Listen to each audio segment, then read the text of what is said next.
Molecules drawn on paper look flat and static. In reality, their orbitals constantly repel, pushing against each other until the molecule pops into 3 dimensions. We follow a specific rulebook to determine the 3D shape, bond strength, and magnetic behavior of these common structures. To find baseline hybridization, we calculate the steric number, Sn, 1/2 times V, valence electrons, plus M, monoatomic atoms, plus minus Q, charge. For methane, 4 valence electrons, 4 hydrogens, 0 charge. An Sn of 4 identifies the sp3 hybridized state. Calculating the Sn allows you to bypass complex drawings and immediately identify a molecule's foundational geometry. We apply VSEPR theory's repulsion hierarchy. Lone pairs occupy more space than bonded pairs, making lone pair to lone pair repulsion the strongest force. This pressure shrinks ideal bond angles, shifting a tetrahedron into a trigonal pyramidal or V-shape. In sp3D geometries where the steric number is 5, we use Bent's rule to place these components. Lone pairs claim the wider equatorial positions around the center, while highly electronegative atoms are restricted to the axial poles. There is also Drago's empirical rule. When the central atom is in the 3rd period or below, like phosphorus or sulfur, and bonded to hydrogen, the orbitals do not hybridize.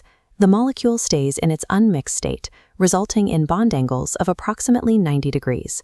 Determining final molecular geometry requires navigating the spatial conflict between foundational shapes and the specific demands of atoms and lone pairs. While VSEPR handles shape, it cannot explain properties like magnetism or exact bond strength. For those, we must use molecular orbital theory, or MOT. MOT describes how individual atomic orbitals merge. They combine constructively into stable, low-energy bonding orbitals, or destructively into unstable, high-energy antibonding orbitals. Oxygen and fluorine follow a standard progression, placing the sigma 2pz orbital below the pi 2p orbitals.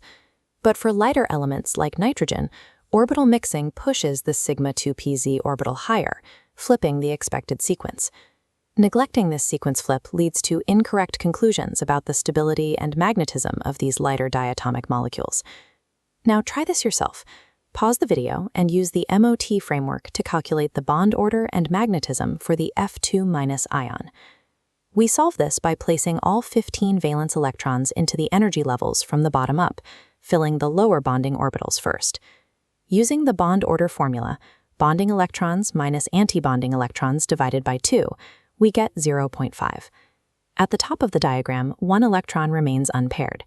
Because of that single unpaired electron, F2- is paramagnetic. This framework provides an accurate map of magnetic properties where simple 2D drawings fail. We can apply this to compare stability across different species, like these obsident ions. By removing a destabilizing anti-bonding electron to create the O2+ cation, the bond order increases from 2 to 2.5. This directly correlates with higher dissociation energy and greater stability. This is your summary of the system. Use the Sn formula for your baseline. Apply VSEPR and special rules like Bent's and Drago's for spatial adjustments, and use the correct MOT sequence for energy and magnetism. When you use these specific frameworks, chemical behavior follows a predictable, logical system.